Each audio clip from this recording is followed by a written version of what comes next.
Hello everyone, আমি আবার চলে এসেছি তোমাদের মাঝে নতুন একটা ব্লগ নিয়ে। তো আজকে যাব একটু নতুন বাজারে ক্যাপ কিনতে। আচ্ছা, এই যে আমাদের সঙ্গে আমার চাচা সুজন চাচা अच्छा। এবং আমার সোহেল চাচাও আছে। चलो भाई देखो अब मैं क्या करता हूँ। আমরা রাস্তাতে হাঁটতে থাকি রিক্সার জন্যে। সামনেই মেন রোড থেকেই আমরা রিক্সা নিয়ে নতুন বাজার যাব।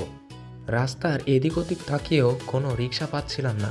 হঠাৎ করে মামা আসলো রিক্সা নিয়ে এবং আমরা রিক্সার কাছে গেলাম।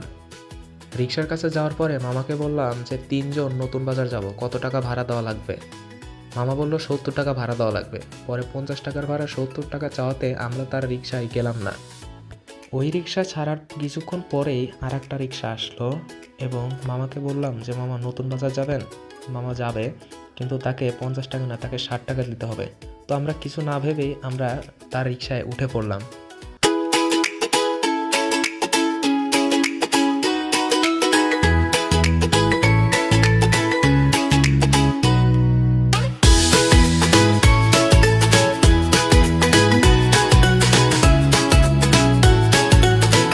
রাস্তার সাইডে যেতে যেতে ওয়ান্ডারল্যান্ড পার্ক দেখলাম এবং তারপরেই ইউআইইউ ভার্সিটি অর্থাৎ ইউনাইটেড ইন্টারন্যাশনাল ইউনিভার্সিটি।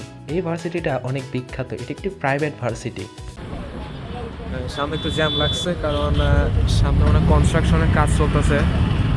বহুত ঠেলাঠেলির পরে অবশেষে জ্যাম থেকে বেরোতে পারলাম। মূলত এই ব্রিজটা এইখানে পিচ ঢালাই হচ্ছে।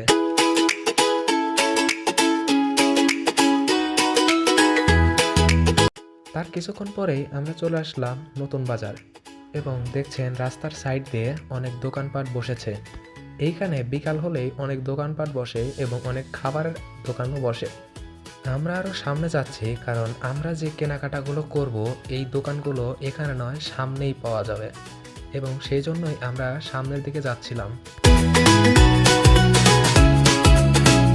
আমরা সামনের দিকে যাচ্ছিলাম এবং প্রচুর পরিমাণে সেই বাংলাদেশের পরিচিত সাউন্ডগুলো আমাদের কানে আসছিল। আপনারাও শুনুন এই সাউন্ডগুলো।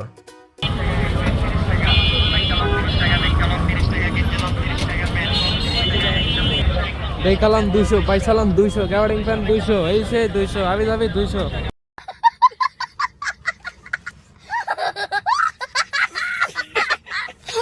বহুত ঠেলাঠেলির পরে অবশেষে রিক্সা থেকে নামলাম। এই জায়গায় বয়া পুরো ব্যথা হয়ে গেছে, অবস্থা পুরো খারাপ। তো মার্কেটে গিয়ে সুজন নিল একটি শ্যাকেট। এদিকে দেখো, এদিকে দেখো।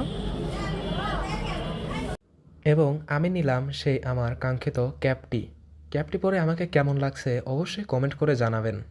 কেনাকাটা শেষ করে আমরা বাড়ির উদ্দেশ্যে রওনা হলাম। এই ব্লগটি যদি আপনাদের ভালো লেগে থাকে তাহলে আমার চ্যানেলকে অবশ্যই সাবস্ক্রাইব করবেন এবং কমেন্ট করে জানাবেন। ব্লগটি দেখার জন্য আপনাদেরকে অনেক ধন্যবাদ।